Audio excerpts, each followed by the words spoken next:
Selain Musa Hitam, Anwar Ibrahim adalah antara Perdana Menteri terbaik yang tidak pernah dimiliki oleh Malaysia. Kedua-duanya, tokoh politik muda yang dipersia dan disingkirkan oleh seorang penguasa tua selama 22 tahun dan 22 bulan. Musa memilih untuk meletakkan jawatan sebagai Timbalan Perdana Menteri dan kemudian kalah dalam pertandingan Timbalan Presiden pada pemilihan UMNO 1987. 3 tahun kemudian menjadi titik kendur Musa yang terpaksa akur dengan hegemoni dan monopoli pengaruh dari Mahathir Mohamad dengan dilantik sebagai utusan khas Malaysia untuk Pertubuhan Bangsa-Bangsa Bersatu (PBB). Berbeza dengan Musa, Anwar kekal melawan Mahathir dan Kerajaan Barisan Nasional (BN) yang telah menjadi sebahagian institusi dalam politik Malaysia, walaupun kerap diejek sebagai PM tepi, tetapi Anwar terbukti berjaya menjadikan Pakatan Harapan sebagai gabungan parti arus perdana politik Malaysia.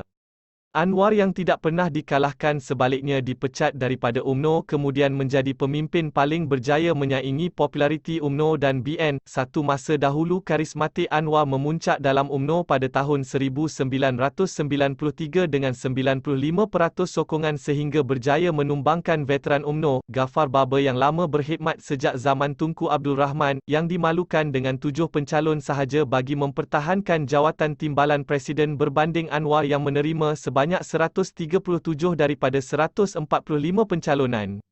Pada percubaan pertama di luar kerajaan, Anwar melalui Barisan Alternatif (BA) gagal merobohkan penguasaan BN yang tidak popular pada 1998 kerana diselamatkan oleh Suruhanjaya Pilihan Raya (SPR) yang tidak mengesahkan pendaftaran 680,000 pengundi baru yang diramalkan berpotensi memberikan saingan sengit di Perlis, Kedah, Pulau Pinang, Perak, Pahang, Melaka, Selangor dan Kuala Lumpur.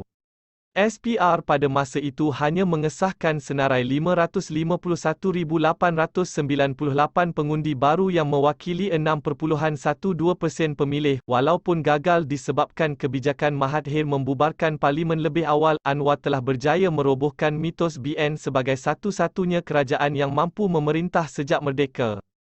Anwar yang memimpin Pakatan Pembangkang berjaya mencipta rekod dengan merampas Terengganu pada PRU10, menafikan majoriti 2/3 BN dan merampas Pulau Pinang, Perak dan Selangor pada PRU12.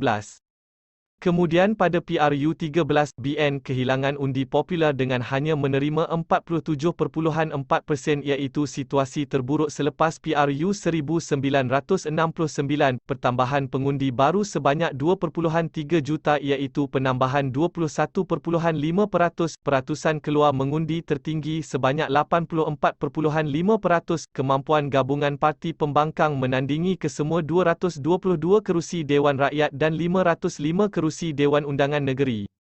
Ternyata Anwar berjaya memberikan harapan baru dan pilihan alternatif kepada rakyat Malaysia. Selain berjaya merobohkan tembok BN sebagai satu-satunya parti pemerintah, Anwar pernah menjadi tuah dan jebat dalam sejarah politik Melayu serta dihormati lawan sehingga 15 ahli parlimen BN memberikan sokong menjadi PM pada tahun 2020. Keberadaan di dalam dan di luar kerajaan telah menjadikan Anwar pemimpin paling ampuh dan berpengalaman untuk membawa negara keluar daripada krisis dan ketidakstabilan politik serta ekonomi. Anwar boleh mengembalikan reputasi dan kepercayaan dunia termasuk Amerika Syarikat (AS), United Kingdom (UK), Eropah, Arab, Turki, India dan China yang boleh diterjemahkan dalam bentuk pelaburan langsung asing (FDI).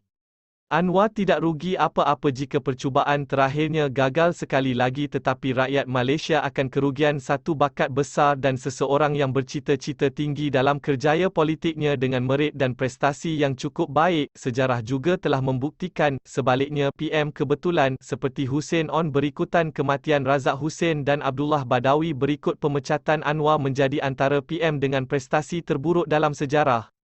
Anwar sebenarnya melawan dan kemudian dikalahkan oleh sistem gelap yang terancang daripada percaturan politik UMNO 1998, kecurangan SPR pada 1999 sehinggalah kepada daulah terpendam yang mengagalkan sistem dua parti Pakatan Harapan berikutan pengkhianatan langkah Sheraton pada 2020, kegagalan reformasi institusi menjadikan isu persempadanan tidak sekata, malapportionment dan penentuan sempadan pilihan. Cuma Anwar dan PM PH masih bernasib baik kerana terselamat daripada perancangan kerajaan PN dan BN untuk menangguhkan undi 18 dan pendaftaran pengundi automatik AVR yang digagalkan oleh Mahkamah Tinggi Kuching pada tahun lalu. Dengan pertambahan undi 18 seramai 1,393,549 juta pengundi berusia antara 18 hingga 20 tahun iaitu sebahagian daripada 10.6 juta pengundi muda bawah 40 tahun yang ketika Anwar sedang melawan kebobrokan institusi dan sistem terancang, pengundi muda perlu melawan lupa. Langkah Tambun adalah keberanian terakhir Anwar untuk menjadi PM ke-10 dengan menawan kerusi-kerusi berisiko tinggi, sesuatu yang tidak pernah dilakukan oleh Mahathir selama 7 penggal di Kubang Pasu dan Najib selama 9 penggal di Pekan, malah Ismail selama 5 penggal di Bera, Zahid selama 7 penggal di Bagan Datuk dan Muhyiddin selama 9 penggal di Pagoh yang kekal selesa di kerusi selamat. Anwar patut diberikan kredit kerana berusaha selama lebih 23 tahun dengan gigih dan tanpa lelah walaupun dengan 3 kali percubaan yang digagalkan. Kali ini, undi 18 dan anak muda sahaja yang menentukan Anwar sebagai PM terbaik yang pernah dimiliki oleh rakyat Malaysia ataupun sebaliknya pada 19 November ini, 18 November 2022. Malaysia boleh, kita boleh. Faizal Ridwan merupakan perunding dasar dan polisi awam serta pengkritik Anwar Ibrahim selama 14 tahun.